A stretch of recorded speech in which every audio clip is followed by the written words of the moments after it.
ውድቀት ሞት አይደለም። ውድቀት መጨረሻም አይደለም። ውድቀት እድል ነው። ካልወደቅክ መነሳትን አታውቅም።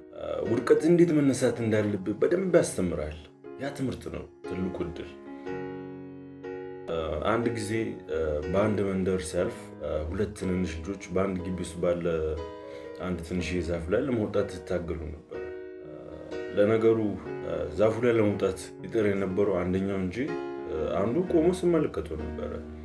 እናም ያ ለመውጣት የሚታገለው ልጅ ከብዙ ሙከራ በኋላ ከብዙ መውደቆች በኋላ ያ ልጅ ያ ዛፍ ላይ መውጣት ቻለ እና ቆሞ የተመለከተው የነበረው ልጅ ተጣራኝና እባክህ ዛፉ ላይ አስወጣኝ፣ ዛፉ ላይ እንደወጣ እርዳኝ ብሎ ጠየቀኝ።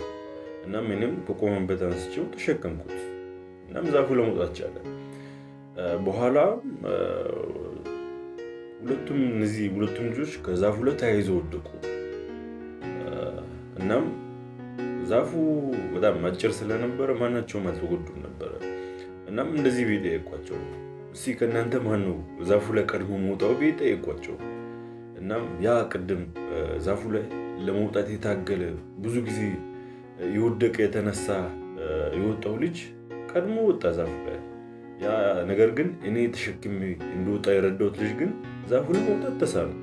ምክንያቱም ያ ተሸክሜ ያስወጣሁት ልጅ ውድቀት ምን እንደሆነ አያውቅም ነበረ። አለማወቁ ደግሞ ውድቀትን እንዳያሸንፍ አድርጎታል። ያ በውድቀት ውስጥ ላለፈው ልጅ ግን ውድቀት ራሷ ለስኬት እድልን ሰጥተዋለች።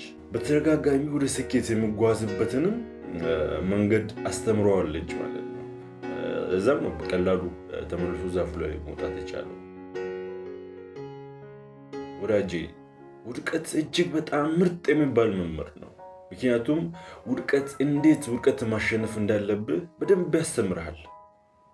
አንድ ጊዜ ሰዎች ቶማስ ኤዲሰንን አንተ አምፖልን ለመፍጠር 1000 ጊዜ ወድቀሃል፣ 1000 ጊዜ አልተሳካልም አሉት። ኤዲሰን ግን ምን ብሎ የመለሰላቸው መሰለ? ኖ እኔ 1000 ጊዜ አልወደኩም፣ አምፖል የማይሰራበትን 1000 ምክንያቶችን ተማርኩ እንጂ ነበር አላቸው። ውድቅ ማለት አይቻልም አይሆንም ማለት አይደለም። ውድቀት በማይሆንበት በማይቻልበት መንገድ የመሄድ ማረጋገጫ ነው። ውድቀትን አሸነፈ ስኬታማ መሆን ከፈለግ መንገድን አጥና። ወድቄ ራስን ካገኘ እንዴት እንደወደቅ አጥና። የዛኔ ውድቀት ራሷ ወደ ስኬት የሚወስድን ምርጥ እድል በእጅ ትሰጣለች። ያኔ ውድቀትን ማሸነፍ ትችላለህ። ለዚህ ቻናል አዲስ ከሆናችሁ ሰብስክራይብ በማድረግ ቤተሰብ እንድትሆኑ ጠይቃችኋለሁ። ላይክ በማድረግ ተደራሽነታችንን እንድታሰፉ ጠይቃለሁ። አመሰግናለሁ።